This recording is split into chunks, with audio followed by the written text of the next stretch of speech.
Welcome back to Fox 9 All Day on this Wednesday afternoon. I'm Rob Olson in for Amy-Hockert this afternoon. And the big news today nationwide, of course, is a potential end to the government shutdown might be happening soon. The House is back to work today in D.C.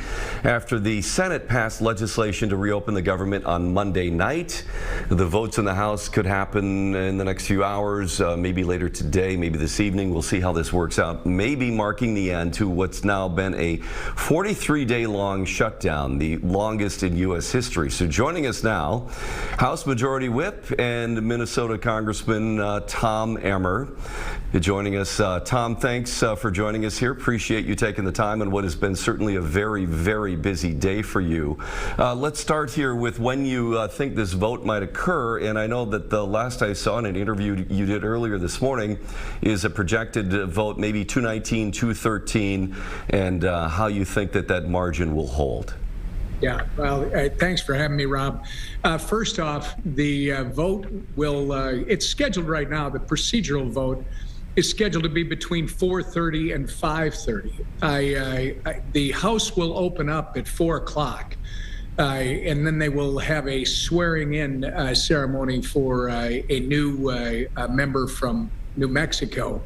The hope is that between 4:30 and 5:30 we can vote on the procedural aspect of the bill, and then the bill would be called up again. If everything went smooth, which I will just tell you, Rob, it doesn't always do that.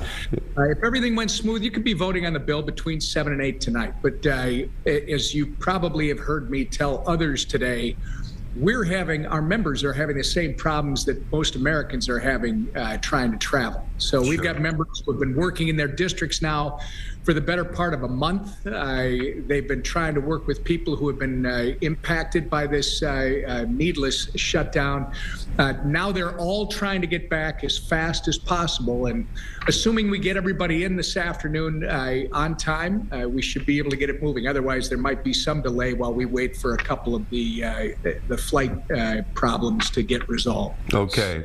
This is a continuing resolution, I understand, till the end of January. Explain to us the mechanics here of, if this funds, until then what happens at the end of January? So, Rob, first off, this is the exact same continuing resolution that House Republicans sent to the Senate back on September 19th. In fact, the only difference in the CR portion of it is that the Senate took the November 21st date, because obviously you've burned 5 to 6 weeks of that time already, and moved that to, as you point out, January 30th. The other thing that they did with this bill is they're sending over 3 of the appropriations bills. Remember, the continuing resolution was necessary to finish the appropriations process for this year's budget. They were close. We're trying to get back to a regular order appropriations process that hasn't been done around here for years. Republicans and Democrats, in fact, had both made motions in the House and the Senate back in early September to go to conference. Rob, that hadn't happened on appropriations bills since like 2019. So we were moving in a smart fashion towards getting the 12 appropriations bills done. This CR is coming over with 3 of those bills attached to it. They call it a minibus. I don't know why that makes sense, but it's legislative affairs, or ledge branch, they call it, the legislative branch funding. It's the agricultural appropriations bill, and it's the military construction and Veterans Administration funding. Those are all done. They were essentially done back in September. They just needed some T's crossed and I's dotted. I'm told there's anywhere from 3 to 6 more that are ready to go, and they're going to move on those in quick order. The goal would be to get all 12 of them done well in advance of that January 30th date, because then you'd have funding through next September. Okay.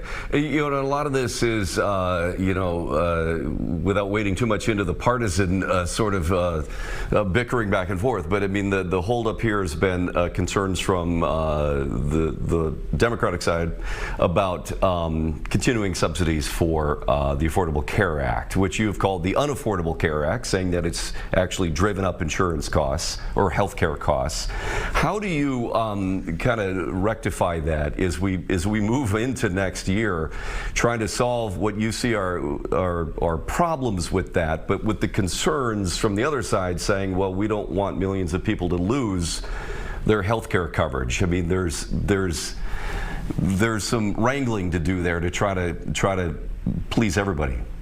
I wish this would have been about health care, but it wasn't. I mean, and that's a fact. That's not bickering. That's not. All you got to do is look at their alternative plan that they filed in the Senate. It's 68 pages long, Rob, and out of that 68 pages, about a page and a half even dealt with this topic. The rest of it was $1.5 trillion in new spending, trying to put illegals back on taxpayer-funded health care, blowing up the $50 billion rural health care fund that we created back in July. So, I mean, that's fact. That's not me just saying it. I'm sure what you're going to hear today is you're going to hear, well, the Republicans created this so-called healthcare crisis. No, our colleagues on the other side of the aisle did when they passed something called the Affordable Care Act. That is also fact, that your healthcare costs are up almost 100% since the Affordable Care Act was created. We're all, Republicans, Democrats, everyone's got to get in this thing and start working on reforming that law so that you can have more competition, you can have more choice, you can have more transparency. The ideas have been out there for a decade plus. Republicans and Democrats need to get together on that. But in the meantime, this idea that these temporary enhanced premium tax credits are somehow going to solve the problem. First off, Democrats created this during COVID because of extraordinary circumstances.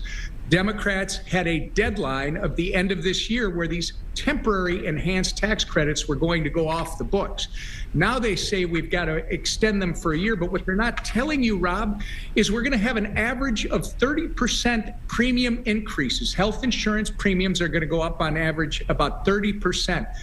These enhanced premium tax credits are only going to address about 5% of that. Okay. The issue is not the enhanced tax credits. The issue, frankly, is what are the ideas on both sides of the aisle that are going to actually drive costs down so Americans, all Americans, can afford to have access to the best health care in the world. All right, we've got about a minute or so, maybe less than that, left with you and your time. I just want to ask you, as the guy that's in charge of whipping the votes, this is projected to pass, in your view, at this point, but a narrow margin?